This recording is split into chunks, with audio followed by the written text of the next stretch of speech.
Good evening and welcome to Naples United Church of Christ here in what is typically sunny Naples, Florida, but tonight we've got some storms moving in, but it's wonderful to have you. My name is Dawson Taylor and I have the great privilege not only of being a part of this team, but serving as senior minister.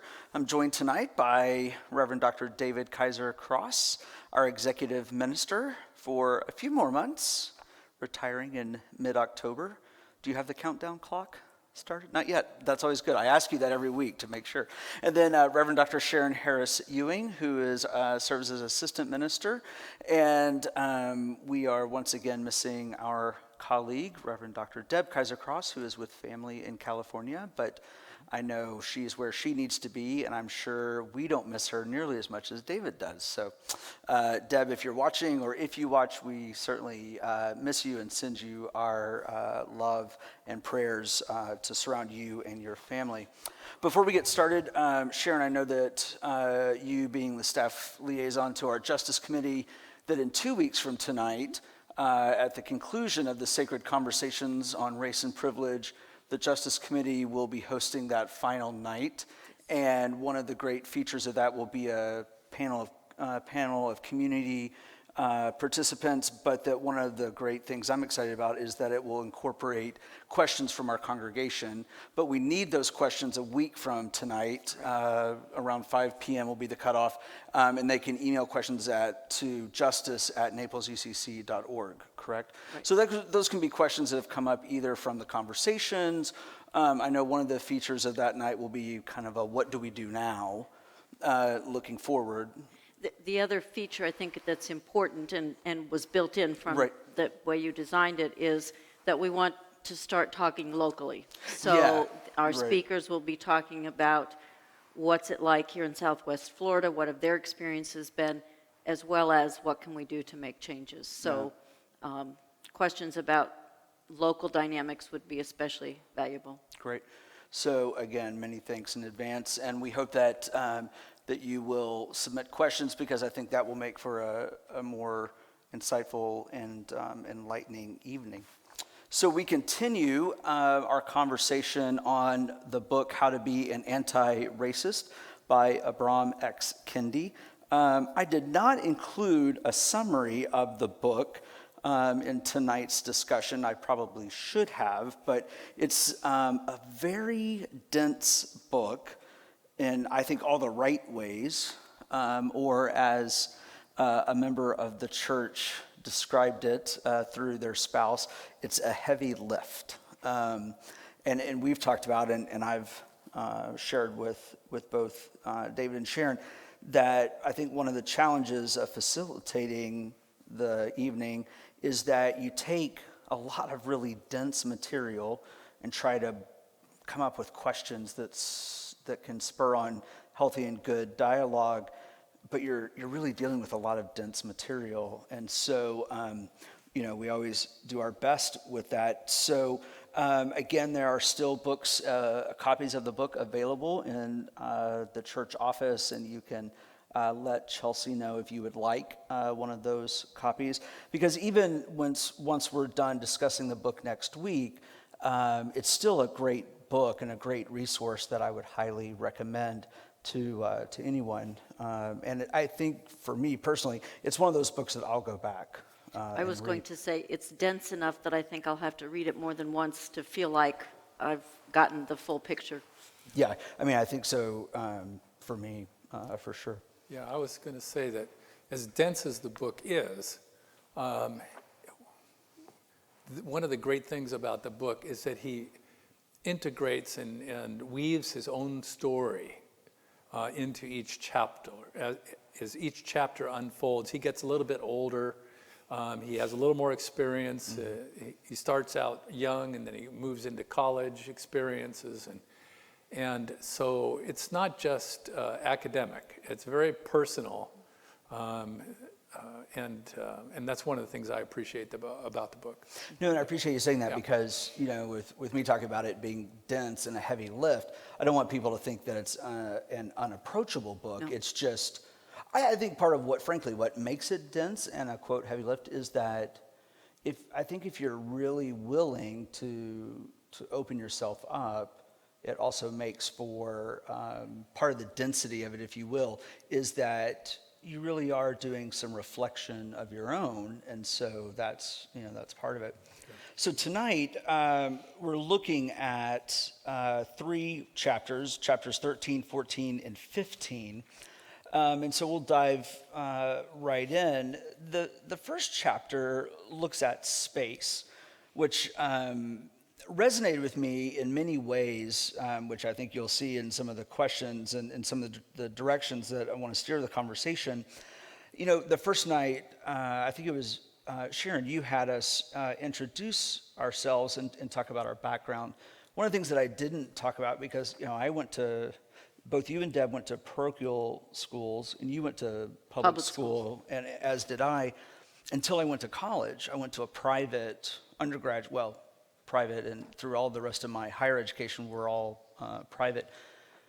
But my undergraduate was not very racially diverse, and kind of in the heart of the South in Louisiana, which, like so many places in the South, has a very complicated history with race.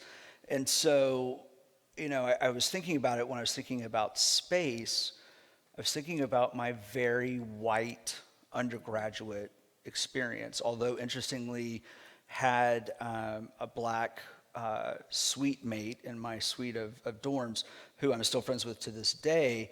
But frankly, part of our banter was often about the fact that he was one of the few black students at a predominantly white college.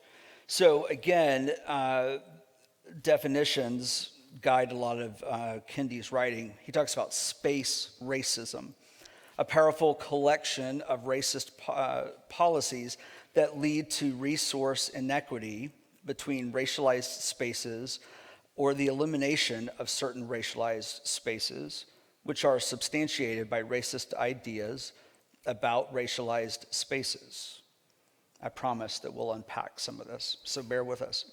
Space anti-racism, a powerful collection of anti-racist policies that lead to racial equity between integrated and protected racialized spaces, which are substantiated by anti-racist ideas about racialized spaces.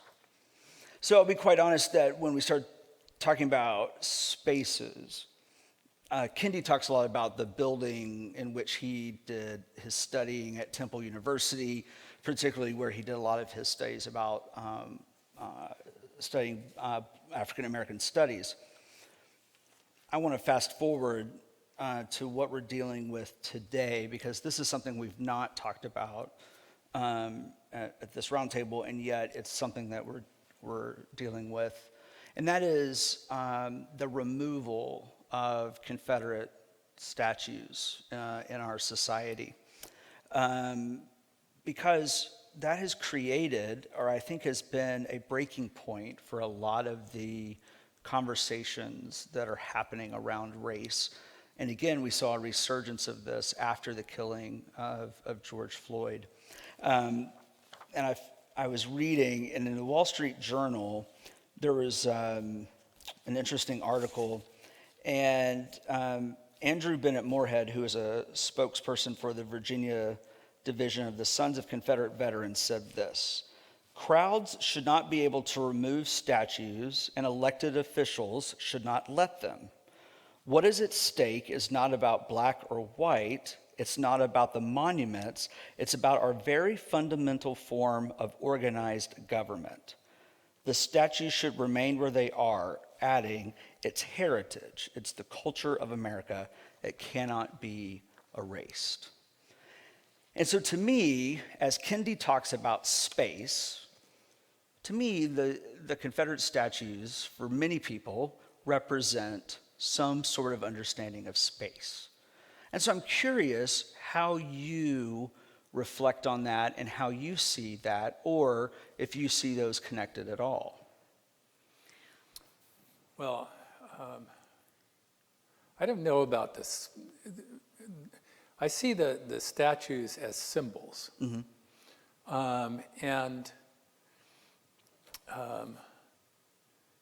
if you go into a town and you're driving around and you maybe go to the town center, there's a little park there, and it's surrounded maybe by stores or maybe by older homes or whatever. And how lovely is that, but who pays attention to what the statue is until somebody takes it down? Right. But then when something like that is threatened, then here's the statement is, it's about heritage. You can't erase our history.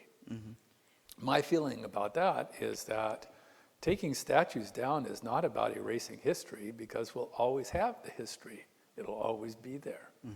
What it is, it's about moving forward in history and creating new history that becomes a part of the narrative of our society, in which people have decided, okay, we're not going to worship that chapter anymore. We're going to move on to a new chapter and make things different. So I know that's how I feel about it. It's interesting coincidence that our women's discussion group, Women Engage, was scheduled in March to talk about what do we do with symbols of hatred and violence. And it came out of the month before having talked about anti-Semitism. And I had run across some articles about some sculptures in places in the world, including something in the National Cathedral, that were clearly anti-Semitic. And the question was, do we take this down? In the cathedral, they did. But that got us thinking about the monuments, and so that will be the actually November topic for Women Engage. We didn't get to meet in March, and we're changing the schedule a little bit, and I will send it to you, David. But in talking with actually the woman who's going to lead that discussion, we got talking about statues are symbols, and it's a very interesting phenomenon to me, as somebody who did not live in the South until I retired. But the Confederate Army lost. And I don't know, well, I do know in Germany, for example, there are not monuments to the losing side. Those are not people that we venerate, and I think it raises a question about what is it we're honoring when we honor the people who fought so hard to protect slavery, and who said it's so important to be able to own slaves that we're going to fight and risk the breaking apart of our country. And so I think it's an interesting question. What are those symbols of? Are they things that we want to continue to honor?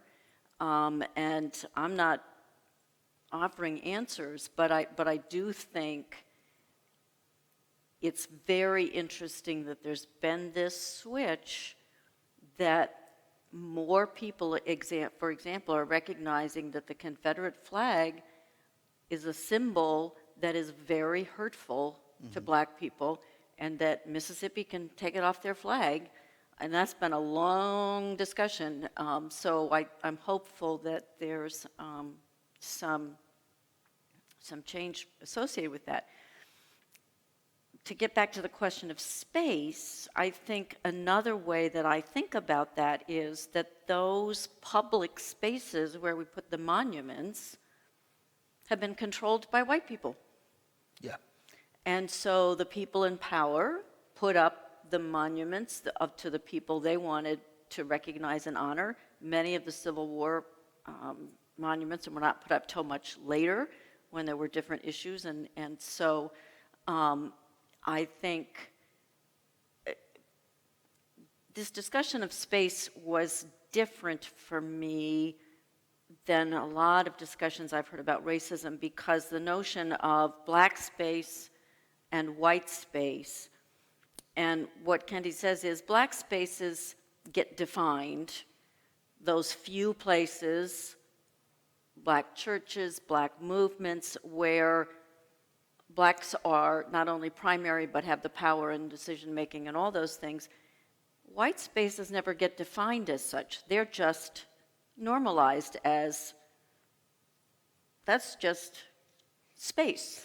Because as the dominant culture, Exactly. it's the presumed space, which Kendi really, in my opinion, spends the majority of the chapter, really unpacking, if you will. And, and this is where he gets into the idea and to the defining of ghettos and how we define ghettos. I think the common understanding for most is that ghetto is a term meaning, a space that is less than and that's off to the side.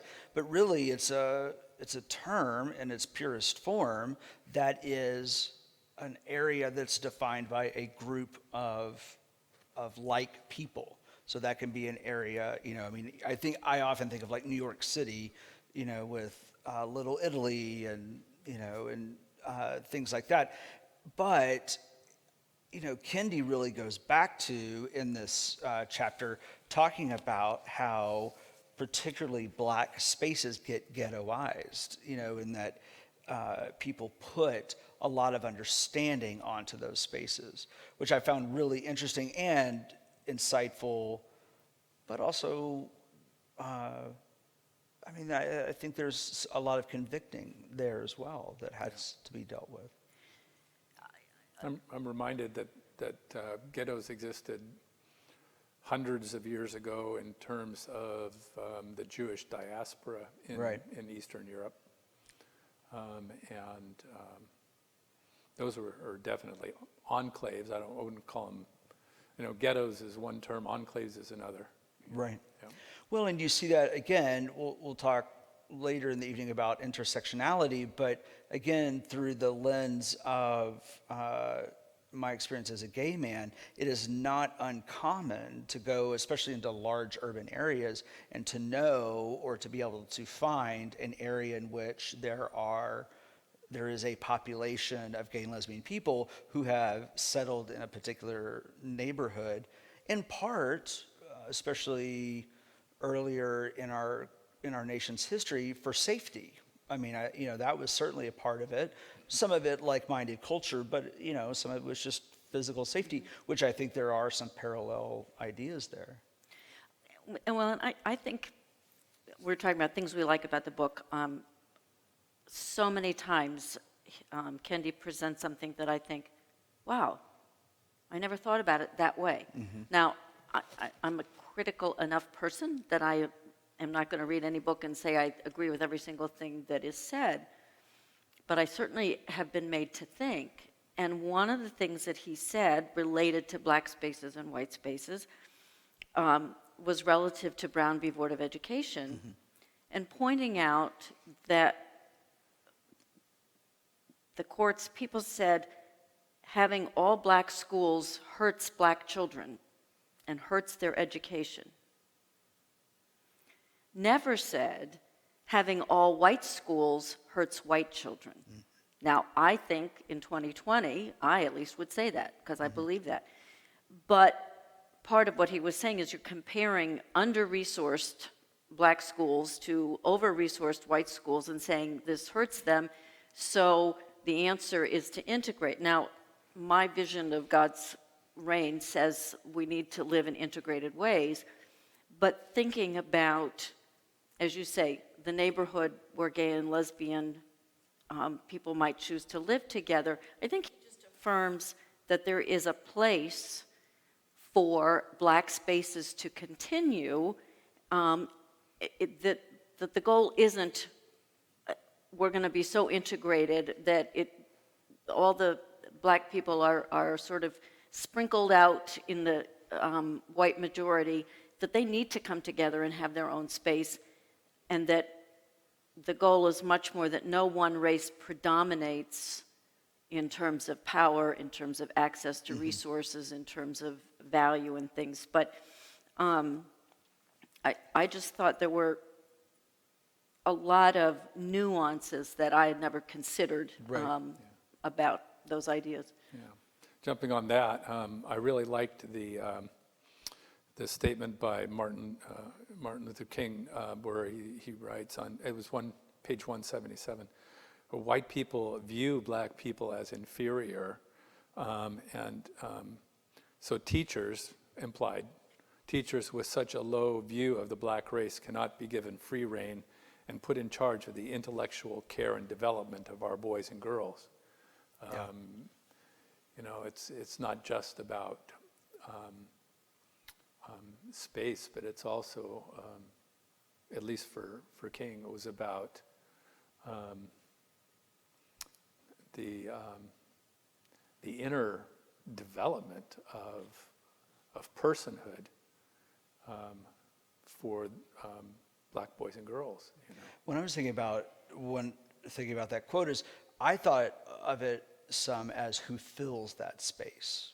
It's not only about the physical space, but who makes up that space and who fills it. And actually, that's a great sequitur too, speaking of Dr. King, but also, Sharon, you mentioned churches and also part of what you were talking about. Dr. King is famous for many sayings, but one thing that he said that I sometimes grapple with is he wrote, "It is appalling that the most segregated hour of Christian America is 11 o'clock on Sunday morning." The reason I grapple with that is part of what you were saying is, yes, the 11 o'clock hour on Sunday is, and it still is, I was looking this up actually today, it is still believed demographically to be the most segregated time in our nation when people go to church, because there are still predominantly black churches and predominantly white churches. And yes, there are much more diverse congregations today, but there are still those churches.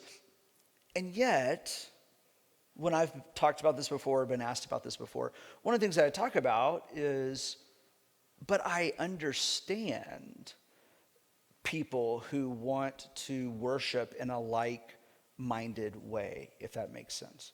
Sure. And so kind of jumping off your point, Sharon, of I understand and get that people, I'm not sure it reflects the beauty of God's diversity. I also understand it. So for me, that is still a conundrum, I guess. And so I'm throwing it out there to see if you all can just resolve it for me. Or I see it. In 30 it's seconds or less. Much more than a racial segregation.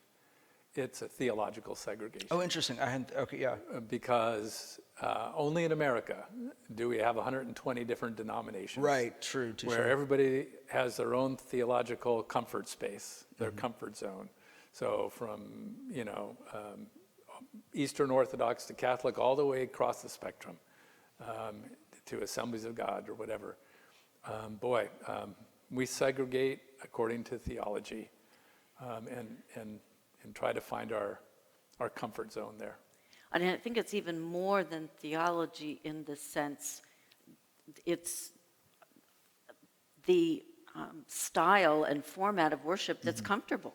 Yeah. I mean, there are many, I was ordained as a Baptist. There are many Baptist churches where I would not be comfortable to worship either because of the theology or because of the style of worship. So, I would agree. It's complicated. And I guess what it challenges me to do is to think about what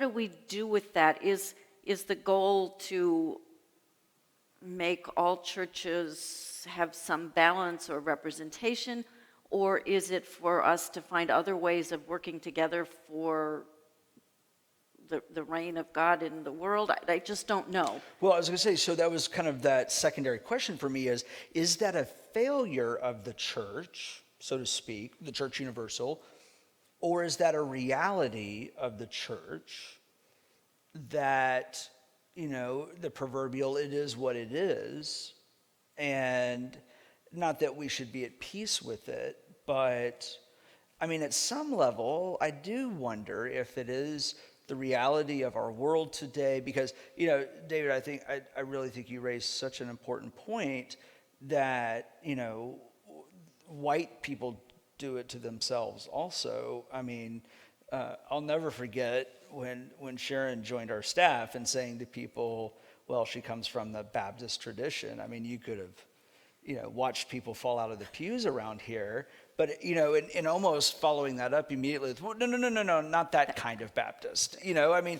But, because we subdivide and again, how does this style of Baptist worship, not only what do they believe, but how do they worship? And that, you subdivide.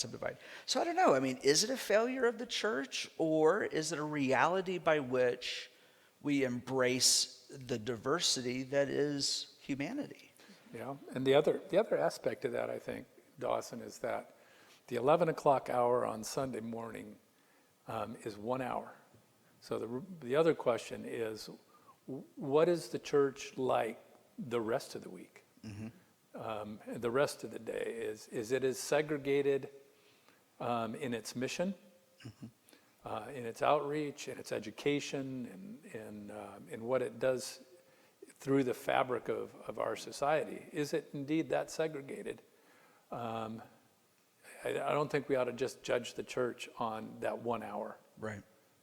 Well, and I think about intentionality too. Like if there's intentional ways in which, because frankly, I don't think I've ever served a church like that's been intentional that way, exclusive, intentionally exclusive. Well, yeah, I'll keep my snide remarks to myself. But, I think I think you raise, again, another important point is it's not only about worship, but who's a part of the community and of the body. Excuse me. No, where I was going slightly different. The one thing that I've become increasingly clear about is the answer, whatever it is, has got to be more than just, well, and I hate to do this, but we, the white church, need to welcome blacks as if, well, we're the norm and we just have to get them to come join us. Right. And I once heard actually an Asian theologian talking about the real danger of sort of upper middle class churches of thinking, well, we're being so hospitable, like the church is our home and we will welcome you, rather than the church is our shared home and let's figure out how we work together as neighbors. And I think it is so easy to get caught in the trap of seeing ourselves as the norm and welcoming other people, rather than we're in this together, we're siblings, so how are we going to walk that journey together, and just not letting ourselves be the standard. Right. Well, and I have to jump on that too and just say, really, if Jesus was part of this conversation, you say, what are you sitting in your church for? Go visit another one. Go integrate yourself into and explore a Korean church and a black church and a this church and a that church, and go find out how wonderful people are in different places, instead of just sitting in your own pew.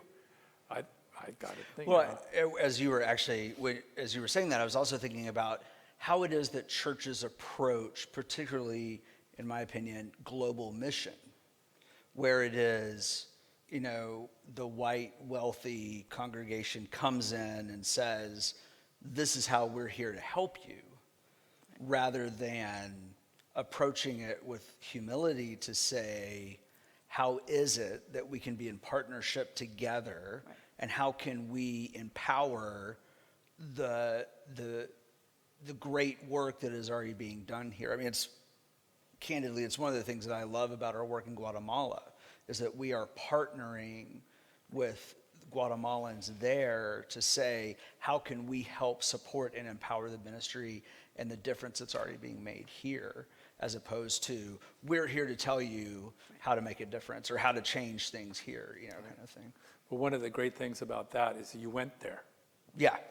And you ate with them, Right. and you talked with them, and they are not a mission.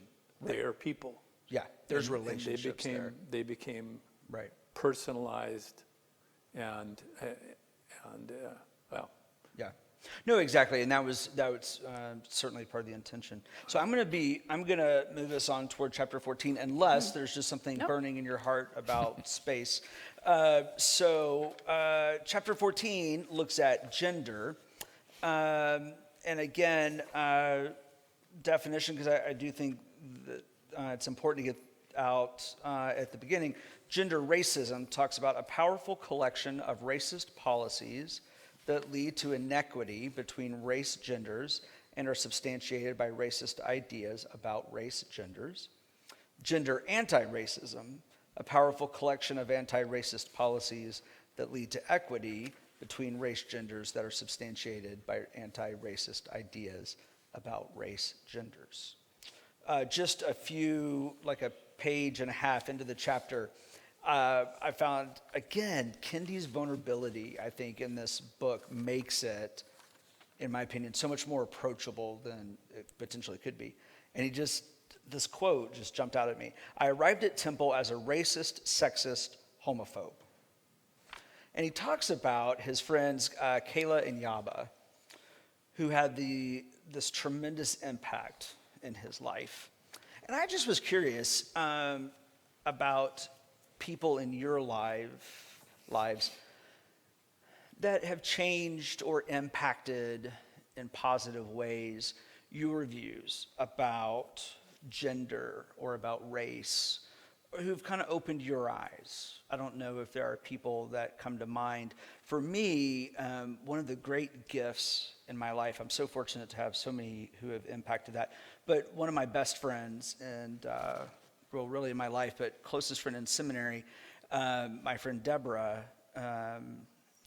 who is a pastor in Nebraska, but she really opened my eyes to helping me understand the struggle of women, particularly in ministry, and how male-dominated the culture of the church has been historically. And I think I certainly knew it academically, but I don't think I had a good grasp of it practically. And so she, in a very loving and supportive way, kind of took me by the hand and said, okay, you're going to be a different kind of pastor in this way. I don't even know, I don't know that she and I have ever talked about how much intentionality, because I think it's just who she is. But I was so fortunate to have, that she came into my life at an early time in seminary and at a critical time. And so my commitment to, full inclusion and equality of women in ministry and in the church was rooted in how I was raised and who my mother and my aunt and others are, but was really, I think, cemented through that friendship. And I'm just so grateful for her influence then, but her continued influence. I mean, we're close friends to this day. I got the invitation to the Zoom birthday party for her daughter yesterday in the mail. And so, things like that, we're still very much a part of each other's lives. So, just thinking about, because he does spend this chapter talking about gender and in the Black community. Well, I have different thoughts that sort of race through my mind. One, I do feel that I was very blessed when I was in seminary. The seminary, we had all different denominations, but it had official affiliations with the American Baptist and with the Episcopal Church. But coming out of one of the schools that was part of this amalgam was Crozier Theological Seminary, where Martin Luther King studied. And we had a very strong Black church studies program, so that I was introduced to Black liberation theology in seminary and thinking about some of these issues. I was saying to both of you before we started, each week we had 3 worship services in chapel. One was sort of free church Protestant tradition, one was Episcopalian, and one was a black church style of worship. So that was part of my experience. At a personal level, one of the things that I feel blessed about, and I've thought about him now because of people who have said in response to one of our own church members and in response to reading, I never realized, I never had any idea what you as a black person had to experience. And back in the late 80s and early 90s, I taught as an adjunct instructor at Colgate Rochester, my alma mater, and I was blessed to co-teach with Joseph Crockett, who is an African-American. We were teaching and learning in the church, and he got me into the, Association of Professors and Researchers in Religious Education and the Religious Education Association. Yeah. But he was really a mentor for me in that role, and we have stayed in touch. I can't say we stayed close, but whenever we reconnect, it's easy. He's the one who got me to do work for the National Council of Churches a couple years ago. But he's the first person that I have felt close enough to who has just shared with me the talk he had to have with his sons. Or knowing that when they went, and this will tell you the time it was, because I remember his talking about when they went to Blockbuster. So Blockbuster hasn't been around a long time, but being watched. Yeah. I mean, he would not remember that or have any idea that I would remember these things, but at one point he was visiting me in Buffalo, and we went out to lunch, and there was a black woman who was a server, and he said, she's got a really good tan. And I thought to myself, I would never be able to look, maybe I'd like to be in the future, but I would never be able to look at a black person and recognize that they're darker because they've been tanned. Now, a white person, I can tell, yeah, you got a really good tan. But it's one of those things that makes me realize what I don't know. Yeah. And what I'm not able to see. And so it was a gift to teach with him and just to get some of those insights from his experience. I keep learning, and this book keeps opening my eyes, but if you ask about individuals, he would be one. Yeah. Interesting. I was thinking back on I think my first experience of having, I think I was too young to actually have developed stereotypes, but in junior high school, my favorite math teacher was a black woman. And I looked up to her. And she was quite a powerful a lady, and in both junior high school and high school, one of the most powerful melting pots, if you will, of races and genders was the band. Really? And so I was part of the band in junior high school. I was part of the band for a couple of years in high school before I went off the rails. What did you play? I'm curious.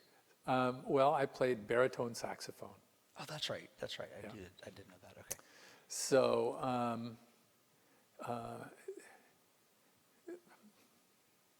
there was no band segregating or anything. Everybody was in it together. Yeah. And that was pretty amazing. But then again, as I was thinking in seminary, where the place where I went to seminary, there weren't a lot of black students, frankly, in Berkeley, California. But one of my favorite people was my boss. And a shout out to Elizabeth Bridges, who was a very large, wonderful, black, head of the kitchen, and I was the breakfast cook, and she was my boss. And when she said jump, you said how high, you know. So that was wonderful. I've heard you talk about her before, I guess over dinner or something, because you've just spoken with such affection about just time with her. So I think I still, like most white men in this culture, carry racist, sexist homophobia to some degree, but it's because of relationships that I've had with people of all kinds that I have to think I'm hopefully,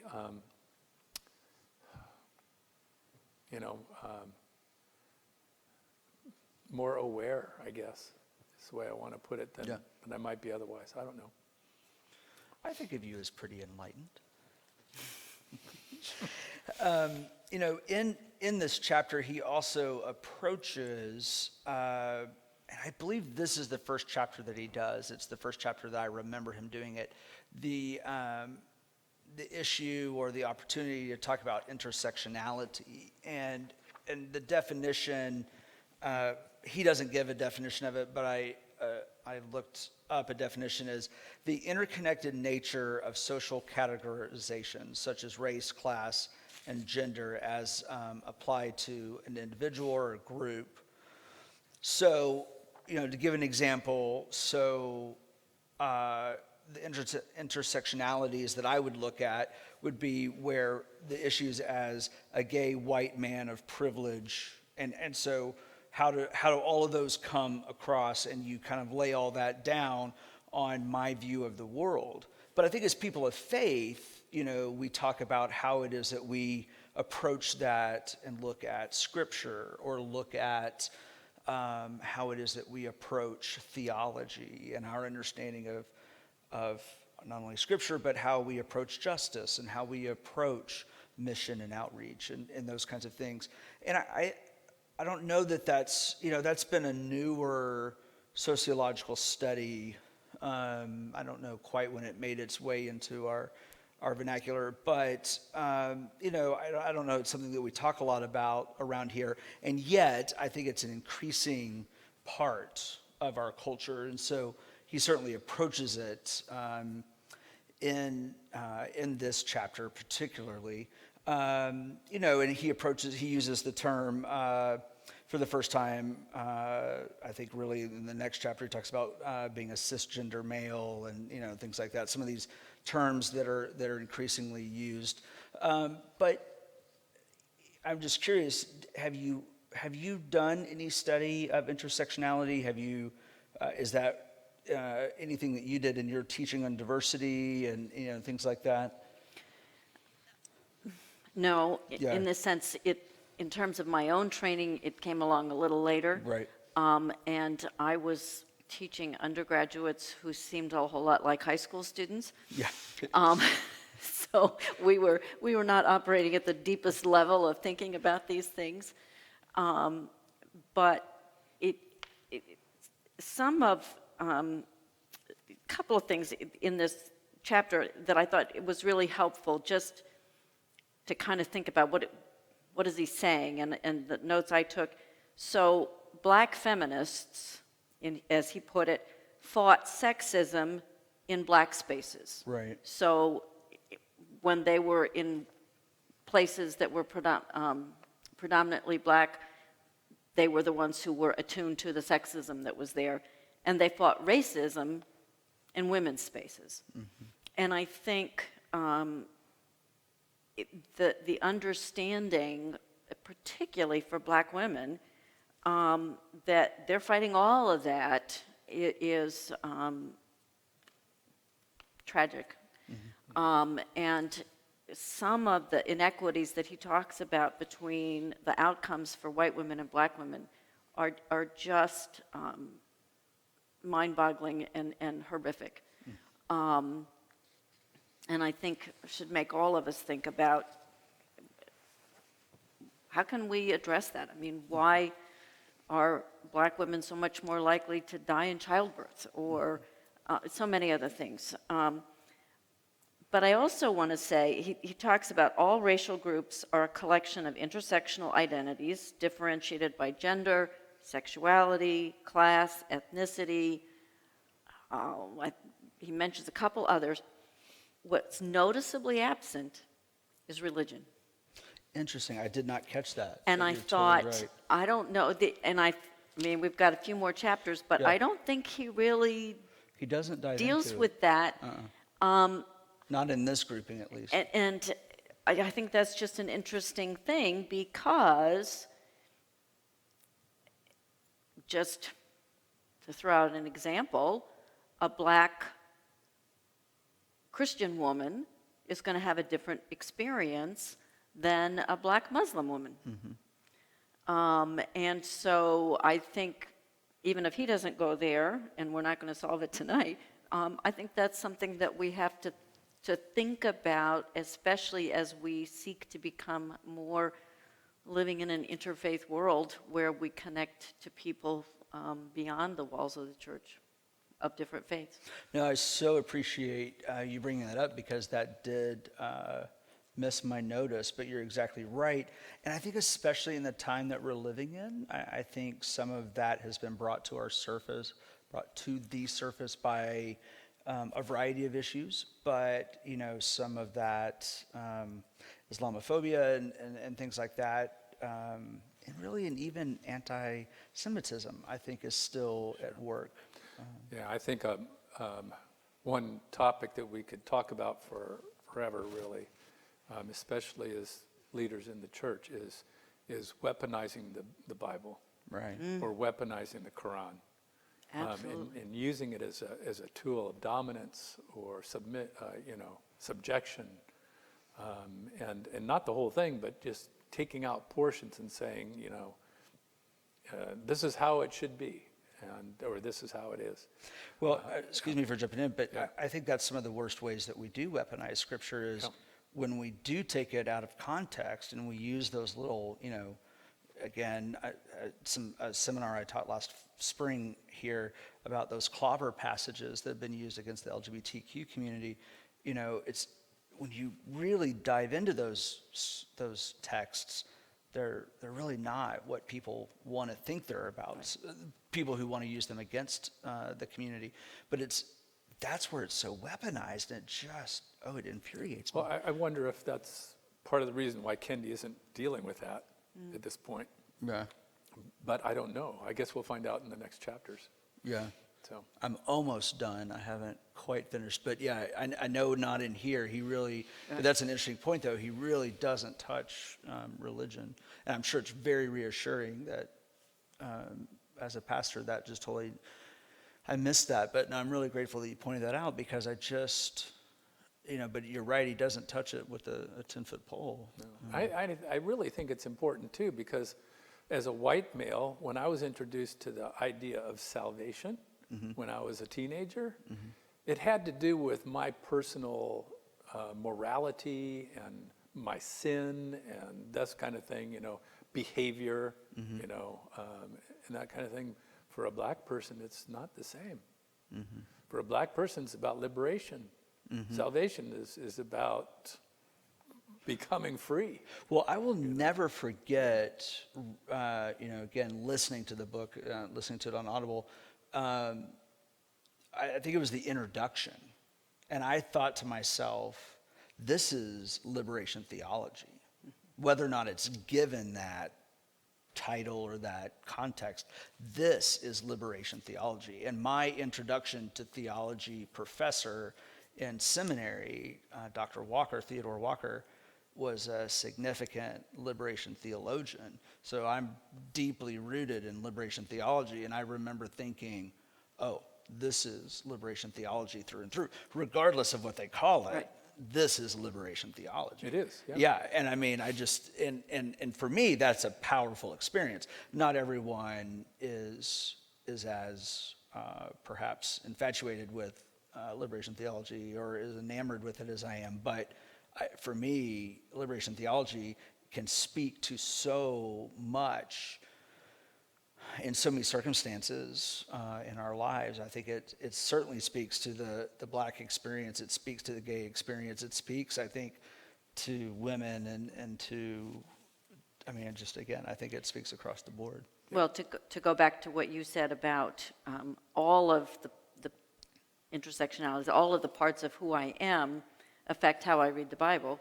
And certainly, thank God, and I say that reverently, that slaves read the Bible as offering them hope and a way out, and that, yes, Jesus was the liberator.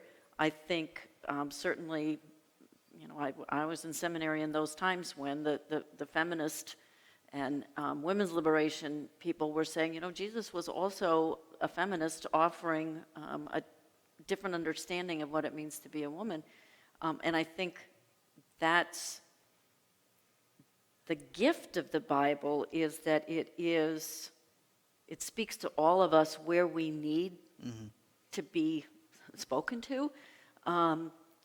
The danger is where other people want to tell us what it means for us rather than letting the Spirit work through it to help us understand.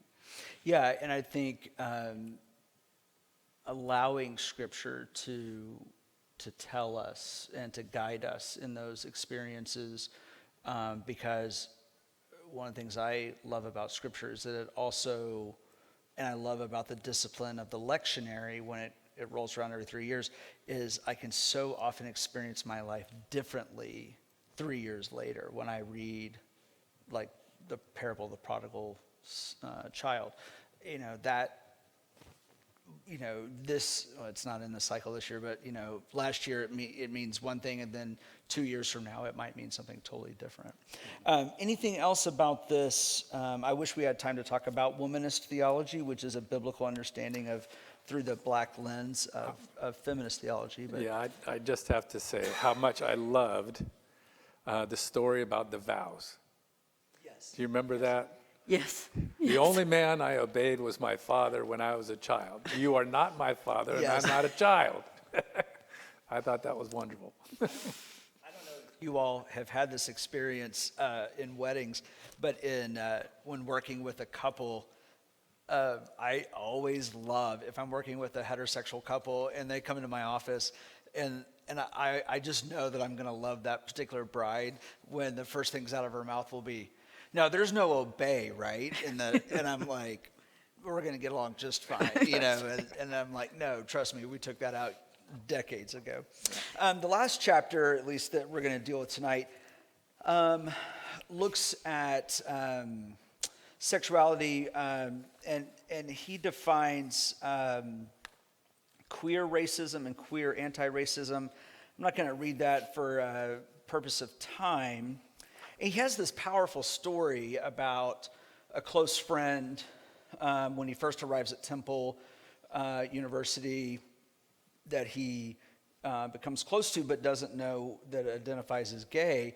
And then another friend of theirs outs that friend to him. And I think what I read in that or heard in that is that it was kind of this crisis moment for him. This particular chapter goes on, and for me it was an interesting way to really raise up, Kendi really raises up issues around Black transgender women, which I would say is very much a civil rights issue of our day. I looked up some statistics from the Human Rights Campaign. In 2019, there were 27 deaths of Black transgender or non-gender conforming persons. In 2020 so far, so we're 6 months, halfway through the year, there have been 21. And so that's an alarmingly high rate so far in a year that's already been filled with so much tragedy. And also, in the book, they quote one of the co-founders of the Black Lives Matter movement that says, "All Black lives include those of poor transgender Black women, perhaps the most violated and oppressed of all the Black intersectional groups." And I just think it's one of those issues and one of those groups that, again, those of us who are white and of privilege it's so easy to be disconnected from. And so I don't know how in Naples, Florida, we remain connected to groups such as Black transgender women who are so oppressed, and where violence is such a part of that story because there's so much violence against that group. But I feel like that is one of the parts of this that Kendi is trying to raise up to our awareness, no matter who's reading it, but again, through the context of this congregation and of our community. And maybe I'm way off base, I don't know, but it just feels like, so maybe I need to use an I statement. It feels like I can be so disconnected from those kinds of stories, rather than it just being a passing story on one of the major news networks or something. I raised that just to say that was one of the things that I walked away from, and perhaps one of the convicting things that came from that for me. Yeah, I would say he talks about connection with his friend Wakea. I don't know if I pronounced that right, but when Wakea was outed, it took him by surprise because he had never placed assumptions on that person. Yeah. That was his friend. Right. And then after that, he had to decide, am I going to still be a friend to my friend, or am I going to be a homophobe, And he chose to be a friend. And he was with him in that environment. But we're not in the environment, I'm not in an environment where I'm likely to run across a Black transgender woman, unless I change my daily habits and start going to places where I might run into people like that. So I am somewhat limited by my own choices in terms of where I work and live and how I use my time as to the kinds of people I'm going to run into. But reading the book raises my level of awareness, hopefully. And the one part in this chapter that I thought was so interesting for me, and hopefully for people who are listening and are saying to themselves, this is a heavy book, I don't think I want to read it, okay? He himself, with referring to his friends Kayla and Yaba, says, after listening to them, I binge read every author they mentioned, like my life depended on it. Yeah. I wanted to overcome my gender racism, my queer racism, but I had to be willing to learn. Yeah. And that's where I'm at. Yeah. So. And I don't know how much time there is, but I would take away from you the sole responsibility for your choices have led to you're not running into Black transgendered women.